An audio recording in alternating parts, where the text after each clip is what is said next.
Hello everyone. तो I hope आप लोग सब बढ़िया से होंगे और बढ़िया से अपनी पढ़ाई कर रहे होंगे। आज हम पढ़ेंगे लेटरल डिस्प्लेसमेंट के बारे में।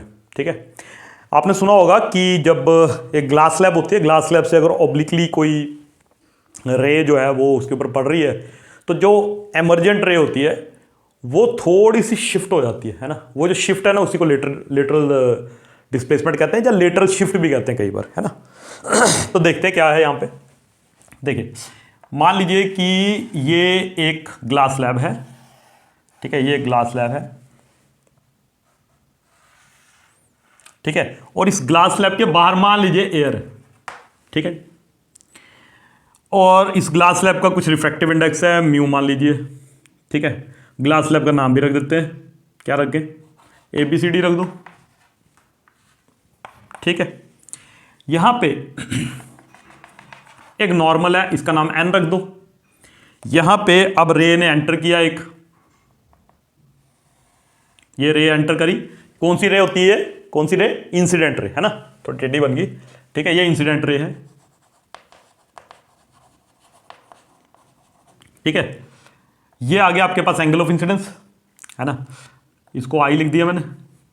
फिर क्या होगा, लाइट क्या करेगी यहां, क्योंकि एयर से ग्लास मान लीजिए ग्लास स्लैब है, एयर से ग्लास तो एक डेंसर मीडियम है तो टूवर्ड्स दी नॉर्मल बेंड हो जाएगा। ठीक है, ये आ गया एंगल ऑफ रिफ्रैक्शन।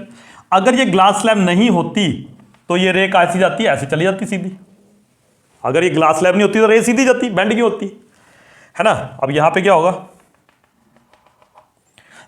ये रे क्या करेगी, अब ये डेंसर मीडियम में रेयर है तो डेंसर से रेयर जाए तो towards the normal bend, away from the normal bend हो जाएगी। ठीक है, ठीक है। अब देखो ये रे और ओरिजिनल रे ये पैरेलल है ना, ये क्या है, पैरेलल है। लेकिन क्या ये रे ऐसे जानी थी, अब ऐसे थोड़ी सी शिफ्ट हो गई यहां पे। तो ये जो परपेंडिकुलर डिस्टेंस है ना, ये जो शिफ्ट हो गई ना, इसको लेटरल शिफ्ट कहते हैं। और ये जो परपेंडिकुलर डिस्टेंस है ना, यहां से यहां तक का जितना ये शिफ्ट हुआ, इसी को लेटरल शिफ्ट कहते हैं। ग्लास स्लैब नहीं होती तो सीधी चली जाती, ग्लास स्लैब है तो थोड़ी सी शिफ्ट होगी इधर को। और ये कौन सी रे है, ये एमर्जेंट रे है, ये एमर्जेंट रे। ठीक है, ठीक है। अब इसका नाम दे दो, AB है, इसका नाम दे दो P, इसका नाम दे दो Q, इसका नाम दे दो कैपिटल R। ठीक है, तो अगर आपको कोई बोले लेटरल शिफ्ट निकालो तो लेटरल शिफ्ट क्या है, यही तो है लेटरल शिफ्ट, QR। तो मैं यहां पे ना आपको लेटरल शिफ्ट का फॉर्मूला निकाल के बताऊंगा आज। ठीक है, डेरिवेशन करेंगे फॉर्मूला, फिर वहां से देखेंगे कि लेटरल शिफ्ट किस किस चीज पे डिपेंड करती है। ठीक है जी। पहले लेटरल शिफ्ट की एक डेफिनेशन देख लेते हैं, कैसे लिख सकते हैं उसको। तो यहां पे लिखेंगे, it is the perpendicular distance between the direction of incident ray, incident ray यानी कि इंसिडेंट रे की जो डायरेक्शन है, ठीक है, रे एंड दी एमर्जेंट रे। एमर्जेंट रे को कई के बाद ट्रांसमिटेड रे भी कह देते हैं। ठीक है, एमर्जेंट रे और डायरेक्शन ऑफ इंसिडेंट रे के बीच का जो परपेंडिकुलर डिस्टेंस है उसको कहते हैं लेटरल डिस्प्लेसमेंट। ठीक है, हाँ ठीक, ठीक है, लिख लिया हमने।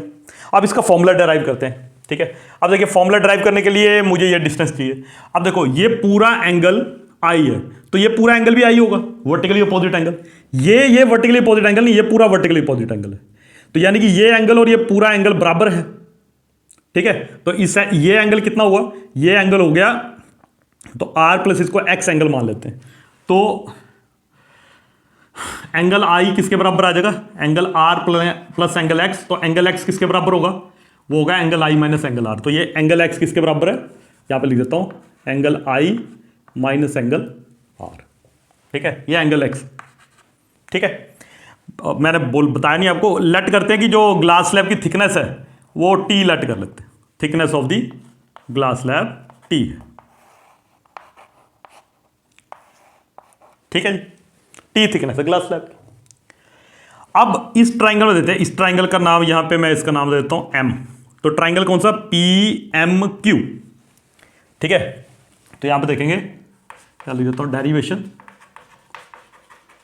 तो कौन सा ट्राइंगल, इन ट्राइंगल कौन सा, PMQ, ट्राइंगल PMQ में अगर मैं cos R निकालूं तो cos R ये एंगल है, तो ये बेस हो गया, या हाइपोटेन्यूज हो गया, या सॉरी ये बेस हो गया, परपेंडिकुलर हो गया, हाइपोटेन्यूज हो गया।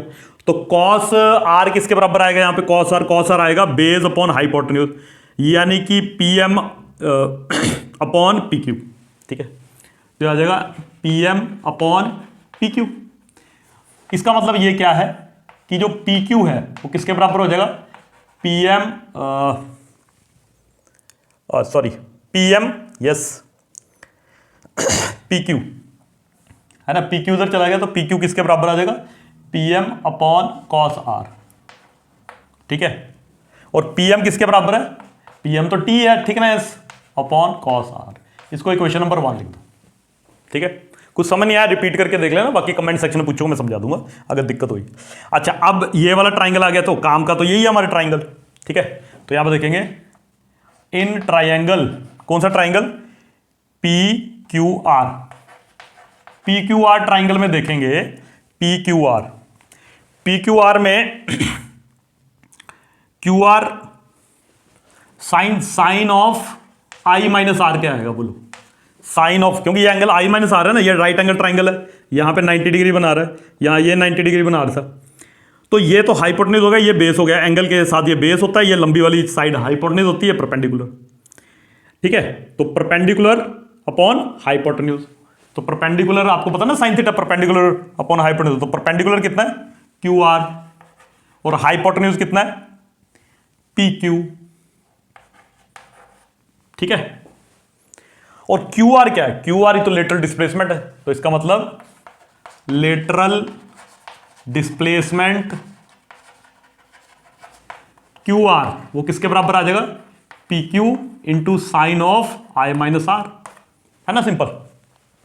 तो QR को मैं ऐसे लिख देता हूं, LD लिख देता हूं, लेटरल डिस्प्लेसमेंट शॉर्ट में, और PQ की वैल्यू यहां से देखो, PQ किसके बराबर है, T अपॉन cos R, और PQ की जगह ये लिख दिया, और साथ में sine of I minus R, ठीक है जी। तो इसका मतलब लेटरल डिस्प्लेसमेंट का जो फॉर्मूला है उसको थोड़ा सिंपल कर देता हूं, तो T is equal to sine I minus R divide by cos R, ठीक, ठीक है जी। और देखा जाए तो ये बढ़िया फॉर्मूला है, इसी फॉर्मूले को अलग अलग तरीके से भी लिखा जा सकता है। यहां से आपने एक चीज देखी होगी कि LD जो है, एक तो किसके ऊपर डिपेंड कर रहा है, थिकनेस, किसकी थिकनेस, स्लैब की थिकनेस, ज्यादा स्लैब की थिकनेस होगी तो ज्यादा लेटरल डिस्प्लेसमेंट होगी, है ना।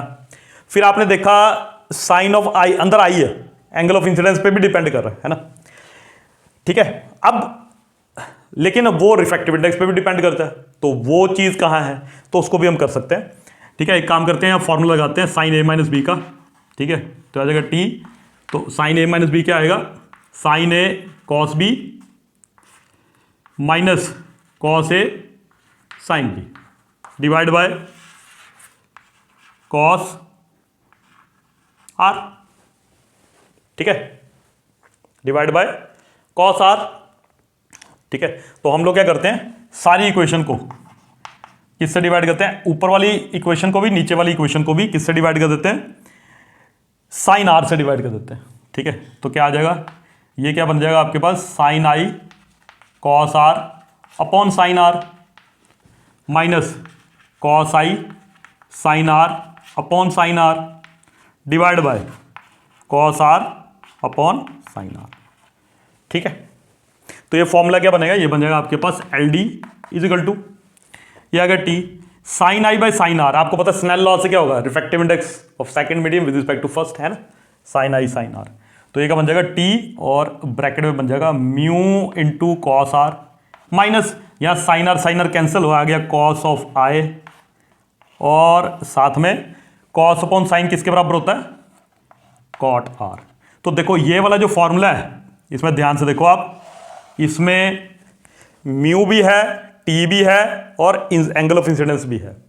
तो इसका मतलब ये है कि जो लेटरल डिस्प्लेसमेंट और 3 चीज़ों पर डिपेंड करती है, किस किस पे, तो एल डी डिपेंड्स ऑन, पहला थिकनेस ऑफ स्लैब, स्लैब की थिकनेस पे डिपेंड करता है।